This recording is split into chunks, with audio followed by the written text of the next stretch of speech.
하나님 말씀 보겠습니다. 오늘 우리에게 주신 하늘의 말씀 누가복음 1장 18절로 21절까지의 말씀입니다.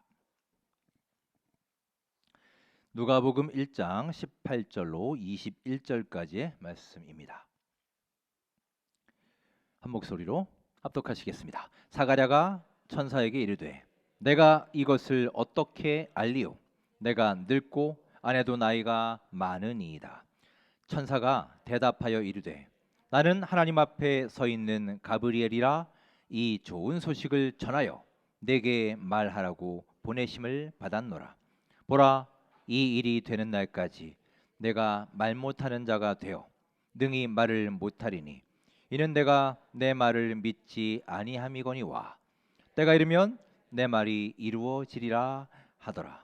백성들이 사가랴를 기다리며 그가 성전 안에서 지체함을 이상히 여기더라. 아멘. 오늘 주신 하나님의 말씀입니다.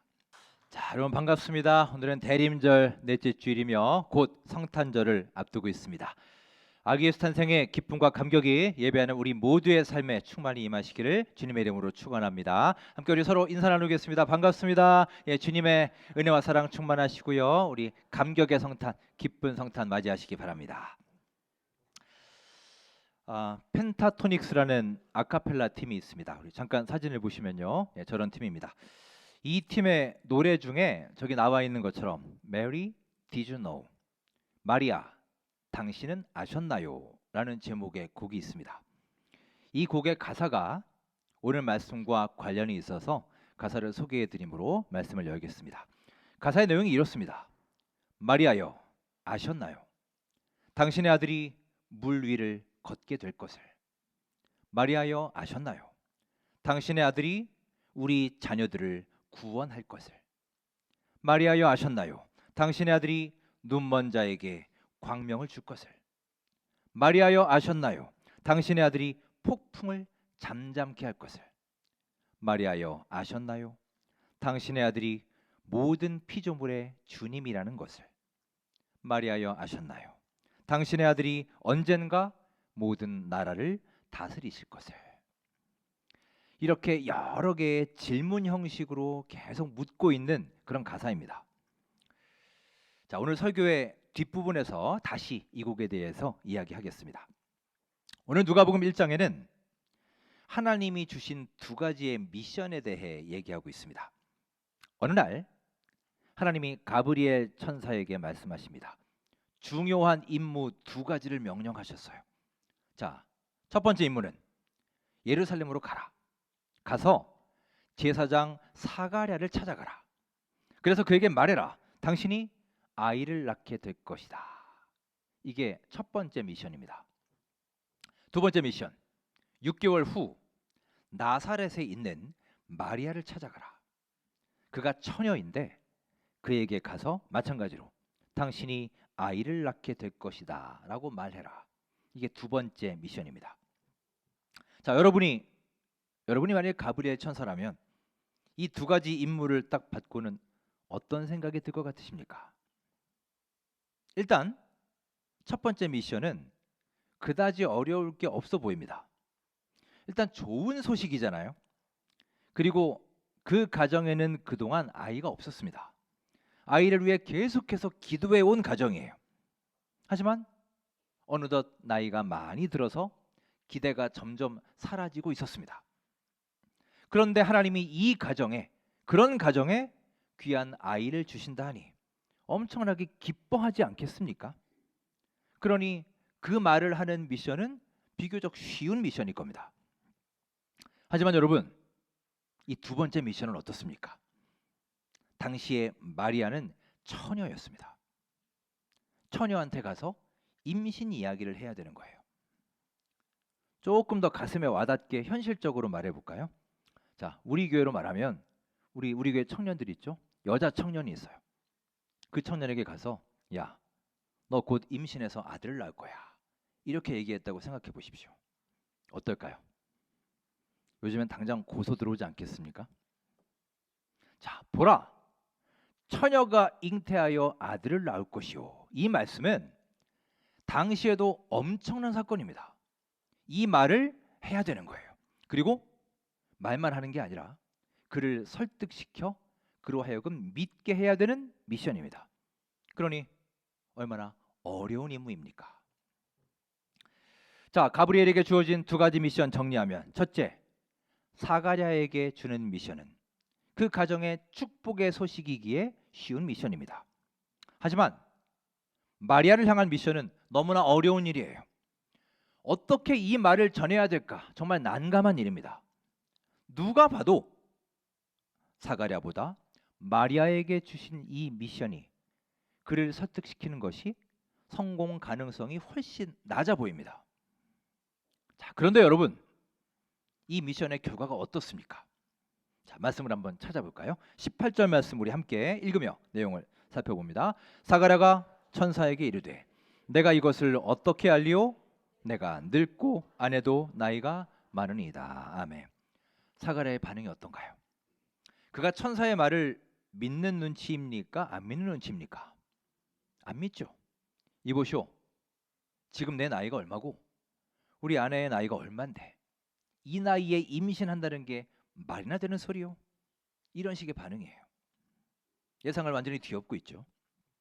그러자 천사가 이렇게 답을 합니다. 자, 20절 뭐라고 하는지 볼까요? 읽겠습니다. 보라, 이 일이 되는 날까지 내가 말 못하는 자가 되어 능히 말을 못하리니 이는 내가 내 말을 믿지 아니함이거니와 때가 이르면 내 말이 이루어지리라 하더라. 아멘. 사가랴가 갑자기 말을 못하게 되었습니다. 왜 그런지 이유가 나오죠. 네가 내 말을 믿지 아니함이다. 사가랴가 안 믿었기 때문이에요. 축복의 소식이 전해졌는데도 그가 믿지 않았기 때문에 그 축복을 누리지 못한 것입니다. 이게 첫 번째 미션입니다. 자, 6개월 후에 천사는 두 번째 미션을 수행하기 위해 마리아를 찾아서 나사렛으로 갑니다. 이게 훨씬 더 어려운 미션이라고 했죠. 그때 천사의 말을 들은 마리아의 반응을 함께 볼까요? 34절에 그 반응이 나옵니다. 읽겠습니다. 마리아가 천사에게 말하되 나는 남자를 알지 못하니 어찌 이 일이 있으리이까. 이게 마리아의 첫 반응이었어요. 잘 보세요. 여러분, 이게 어찌 보면 당연한 반응 아닐까요? 우리 같으면 그 황당한 말을 믿을 수 있겠습니까? 아마 이 자리에 계신 거의 모든 여러분들이 다 비슷한 반응이었을 겁니다. 처음에는 마리아도 믿지 않습니다. 그러자 천사가 그녀에게 설명을 합니다. 35절부터 37절까지 자세하게 설명을 해주었고 그때 마리아가 이렇게 답을 합니다. 자, 38절 뭐라고 답을 하는지 읽겠습니다. 마리아가 이르되 주의 여종이오니 말씀대로 내게 이루어지이다 하매 천사가 떠나가니라. 아멘. 자, 마리아는 믿었다는 건가요? 안 믿었다는 건가요? 믿었다는 거예요. 여러분, 이 두 사람은 우리의 상식을 완전히 뒤엎는 반응을 보이고 있습니다. 기뻐하고 좋아하고 쉽게 잘 믿을 것이라 기대했던 사가랴는 오히려 어떻게 그런 일이 일어날 수 있느냐, 말도 안 된다, 믿지 않았고 징계를 받았습니다. 반면 도저히 믿기 어려운 상황에 있던 마리아는 처음엔 잠시 놀랐으나 하나님의 뜻이 그렇다 하시니 주님의 그 말씀대로 주님의 뜻대로 내게 이루어지기를 원합니다. 그것을 믿습니다. 라고 고백합니다. 오늘 우리는 사가랴와 마리아 이 두 사람이 보여주는 반응을 비교하면서 중요한 메시지를 발견합니다. 여러 가지 상황들, 이성적, 객관적으로 비교해 볼 때 믿을 가능성이 훨씬 높았던 사람은 바로 사가랴였습니다. 자, 두 사람을 좀 더 자세히 비교해 볼까요? 첫 번째로 직분을 보지요. 사가랴의 직분은 제사장이었습니다. 지금으로 말하면 목회자예요.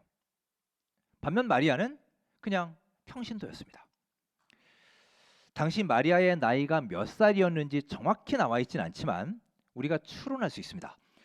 당시 마리아는 요셉과 약혼 상태라고 했죠. 당시의 풍습으로는 보통 여성이 초경 이후에 약혼을 했다고 해요. 그렇게 볼 때 약 13세에서 16세 전후로 추정합니다. 그러니까 10대 초중반이에요. 지금으로 말하면 한 중고등학생 정도 되는 나이죠. 자, 물론 목회자라고 해서 다 믿음 좋은 건 아닙니다. 하지만 우리가 흔히 생각해 볼 때요. 여러분이 일반적으로 목사님하고 여학생이 있습니다. 그러면 누가 더 믿음이 좋다고 보통 기대하시겠어요? 기대 자체가 이미 제사장인 사가랴에게 훨씬 더 가 있는 상황입니다. 두 번째, 연륜의 문제가 있습니다. 사가랴는 나이가 많았고 신앙의 연륜도 깊었습니다. 하지만 마리아는 나이로 보나 신앙의 연륜으로 보나 사가랴와는 비교가 되지 않았습니다. 세 번째, 지역의 문제도 있습니다.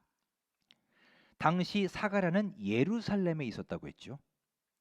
예루살렘은 이스라엘 종교의 중심지였습니다.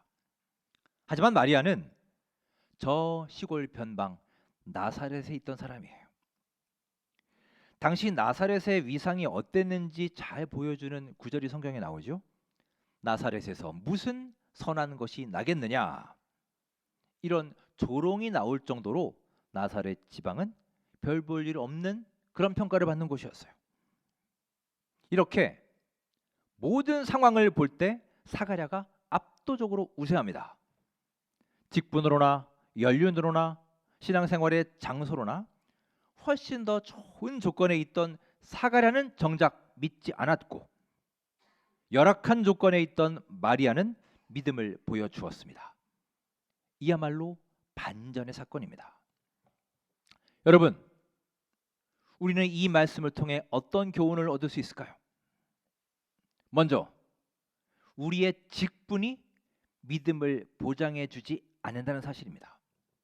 목사라고, 장로라고, 권사라고 그 직분이 우리 믿음의 수준을 보여주는 척도가 결코 아니라는 것입니다.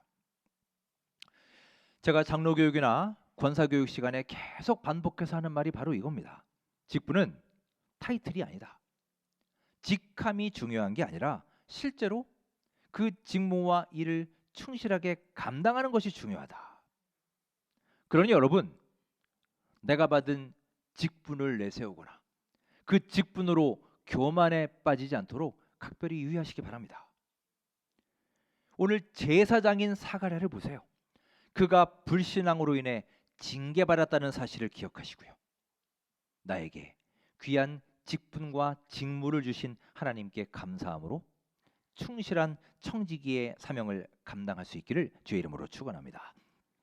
두 번째, 신앙의 연수와 믿음이 비례하는 게 아니다라는 사실을 알 수 있습니다.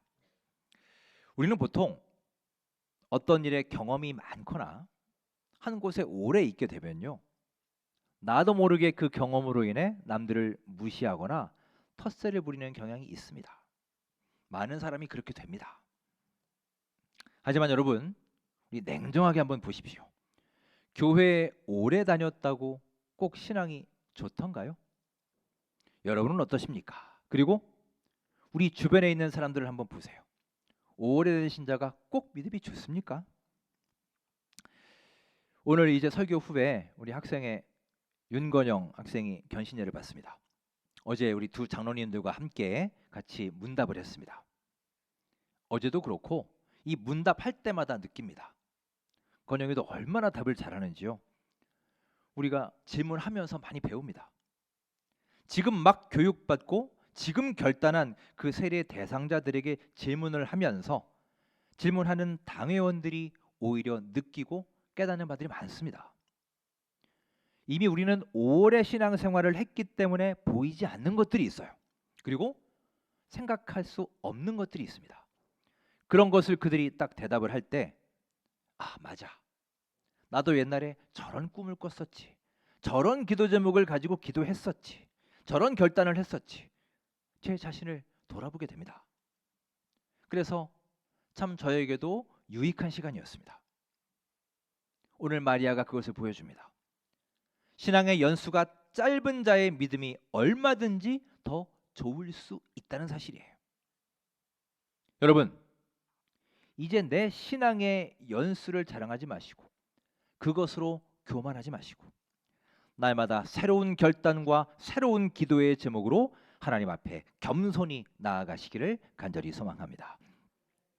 세 번째로, 좋은 환경이 우리의 신앙을 보장해주지 않는다는 겁니다.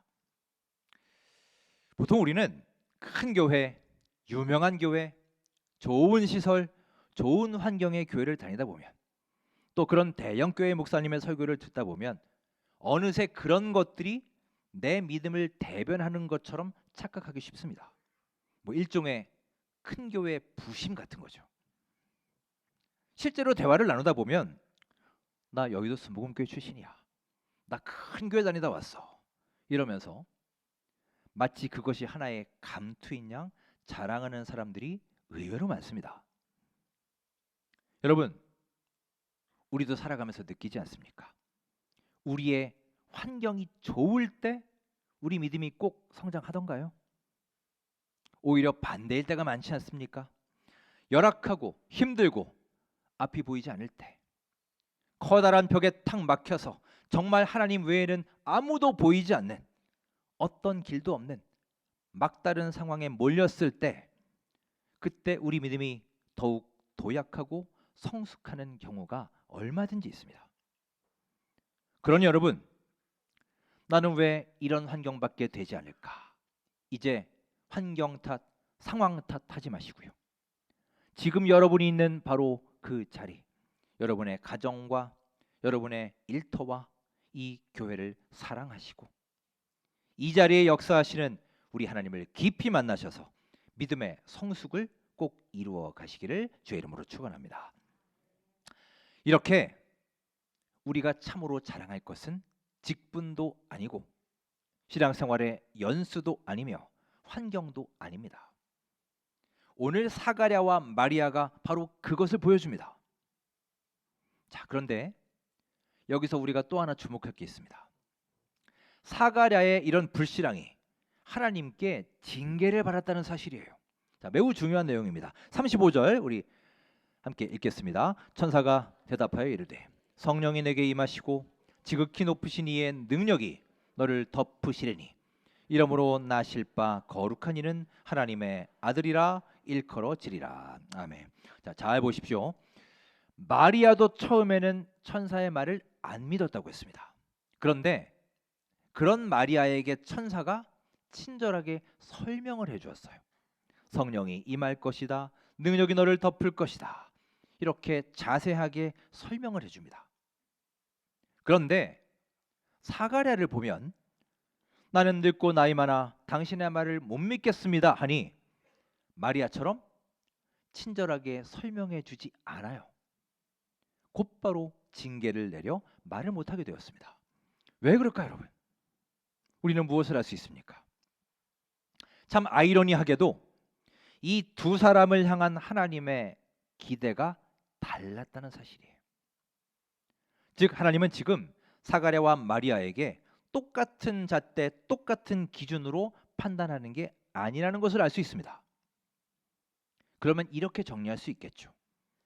직분이 우리의 신앙을 보장하는 것은 아니지만 하나님은 직분자에게 더 엄격한 기준과 잣대로 판단하신다는 사실이에요. 제가 자주 들은 예가 있습니다. 자, 우리는 무단횡단하면 안 되죠. 다 안 됩니다. 하지만 어린 꼬마, 우리 초등학생이 어느 날 무단횡단하는 것을 봤다고 생각해 보세요. 뭐 그러려니 할 수 있겠죠. 아직 어리니까 뭘 몰라서 그래 할 수도 있을 겁니다. 근데 만일 제가 저 소망교회 앞에서 무단횡단 해보십시오. 저도 이제 한 7년 넘어서 동네 사람들이 저를 많이 알아요. 누군지. 그러면 저를 보고 저 사람 저 원천교회 목사 아니야? 이러겠죠. 목사가 말이야 무단횡단이나 하고. 아마 저뿐만이 아니라 우리 교회도 왕창 욕을 먹을 겁니다. 똑같은 행동을 해도 잣대가 다르죠. 저는 하나님도 우리 모두를 똑같은 기준으로 판단하시거나 기대하시는 게 아니라 생각합니다.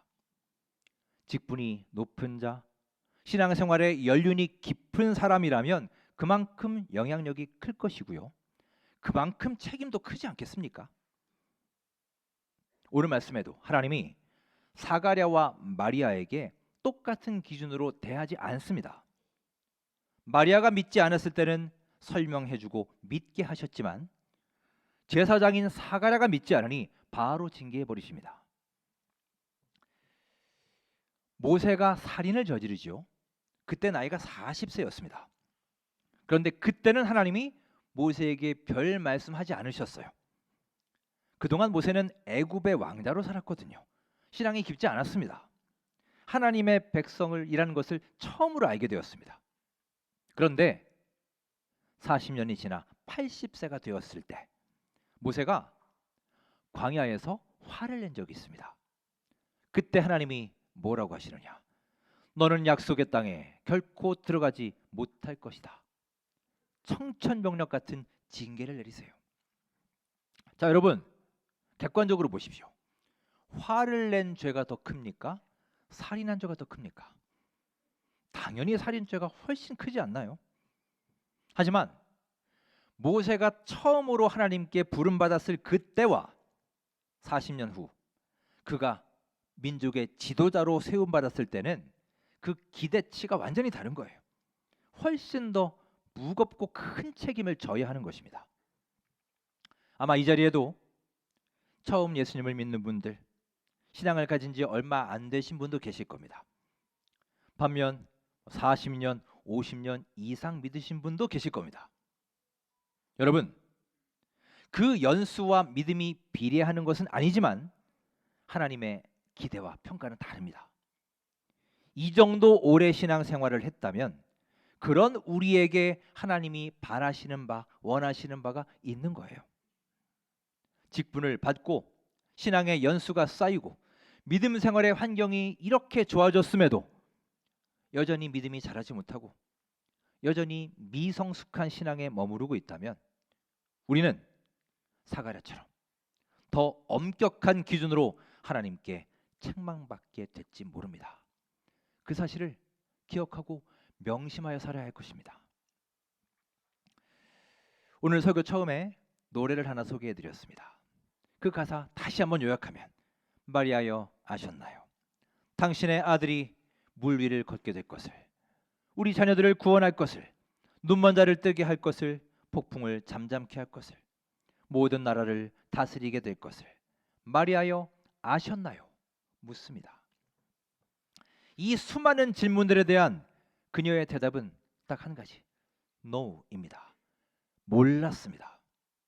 마리아는 자신의 아들이 물 위를 걷게 될지 몰랐습니다. 파도를 잠잠케 하고 눈먼 자의 눈을 뜨게 할지, 이 세상을 구원할 구원자가 될지 꿈에도 몰랐습니다. 오히려 마리아가 잘 알고 있는 사실이 있습니다. 그것은 처녀가 아이를 갖게 되면 돌에 맞아 죽는다는 것을 알고 있었습니다. 자신의 이 사실로 인해 약혼자가 마음에 큰 상처를 받게 될 것임을 알고 있었습니다. 누구도 자기의 이 말을 믿어주지 않을 것이라는 사실도 잘 알고 있었습니다. 그는 예수님에 대해서는 아무것도 몰랐지만 자기에게 지금 벌어지고 있는 일이 얼마나 위험천만하고 무서운 일인지를 알고 있었습니다. 하지만 마리아는 이것이 하나님의 뜻이고 하나님 말씀이기에 아멘으로 거기에 순종했던 것입니다. 사랑하는 여러분, 대림절의 마지막 주간을 보내고 있습니다. 그런데 지금 우리의 믿음은 어떻습니까? 나는 마리아보다 훨씬 많은 것들을 알고 있지 않습니까? 성경을 통해서 알고 있고 온갖 책들을 통해서 각종 유튜브 영상을 통해서 또 매주 듣는 설교를 통해 우리는 예수님에 대해 수없이 보고 들어오지 않았습니까? 이제 하나님이 우리에게 묻고 계십니다. 너는 왜 믿지 못하느냐? 마리아는 하나도 알지 못함에도 이렇게 순종을 했는데 너는 이렇게나 많이 알고 있으면서 이렇게 많은 증거를 갖고 있으면서 이렇게 많은 정보를 들어오고 알고 있음에도 왜 너는 여전히 믿지 못하고 왜 순종하지 않고 있느냐? 하나님의 이 질문에 뭐라고 대답하시겠습니까? 대림절을 마무리하며 그동안 약해지고 변질되어 가고 하나님과 점점 멀어져 갔던 우리의 믿음이 다시 회복되는 치유와 변화의 역사가 여러분과 저의 삶에 이루어지기를 주님의 이름으로 축원합니다.